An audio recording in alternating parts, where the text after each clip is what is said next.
Let's go to Andrew Clennell now, my colleague, our political editor, who spoke to the former Labor leader, Bill Shorten, with some interesting remarks on that climate issue as well, Andrew. Yes, Bill Shorten, Shadow NDIS Minister as well. And I started by asking him about low numbers of vaccinations for the disabled. Now, listen, the federal government's got one job in 2021.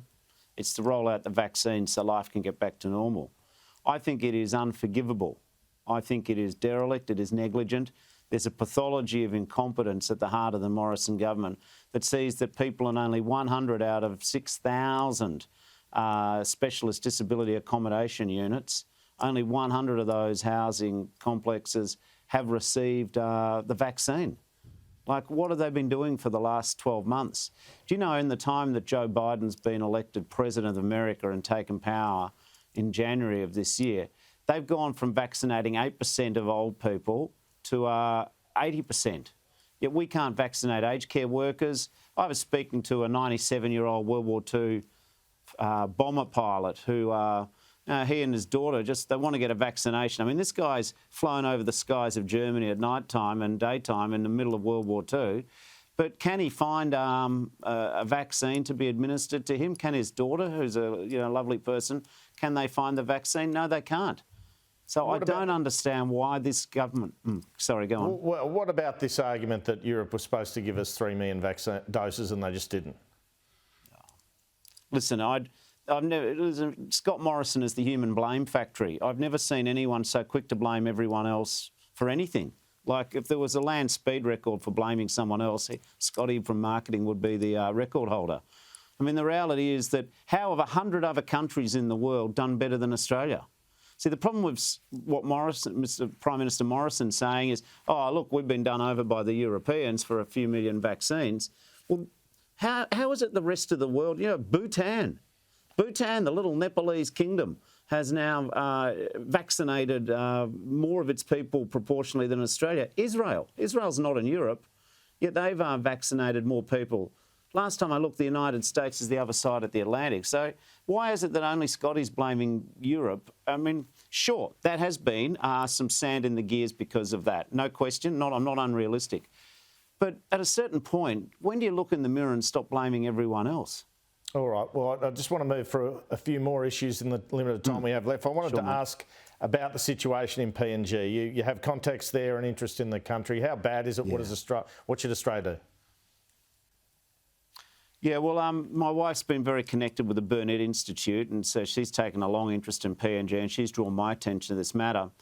What's happening in PNG is we don't have enough data, but I think there is a genuine emergency going on just to the north of Queensland.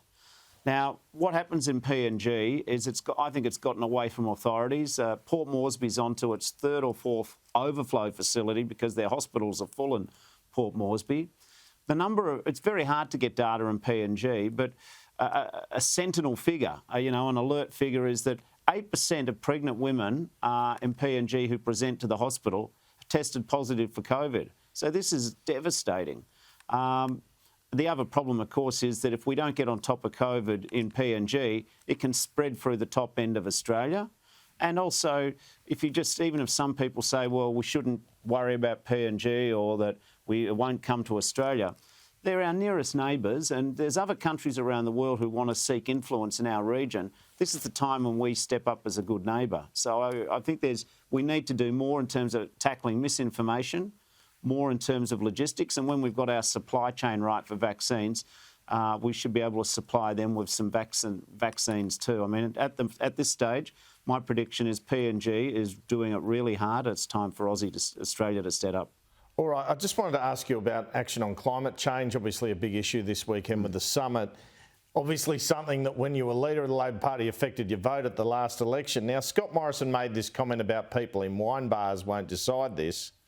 It almost looks like the PM's trying to repeat what he did at the last election here, isn't it, on this issue? Yeah, well, again, just because you don't agree with Mr Morrison doesn't mean that you deserve to cop some sort of patronising, gratuitous political swipe. What the Prime Minister's got to realise is if you snooze, you lose. And on climate, between President Biden in America and China, everyone's moving ahead. Now, I do accept that what we need to do is that any climate policy Labor has to be anchored around the creation and maintenance of jobs.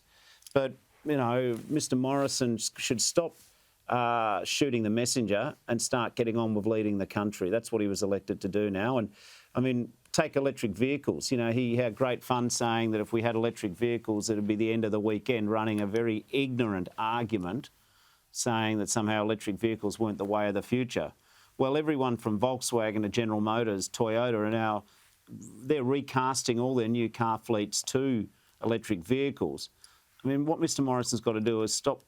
He will do better, in my opinion, as a leader of this country. Now he's won the top job by leading the people and leading the nation, not looking over his shoulder, always trying to have some snippy little snipe at the people who don't immediately bow down and agree with everything he utters out of his mouth. Well, how does Australia get to net zero? I mean, obviously Anthony Albanese set that target. How difficult is it to achieve and what needs to be done? I think it's going to take a whole of government, a whole of community effort.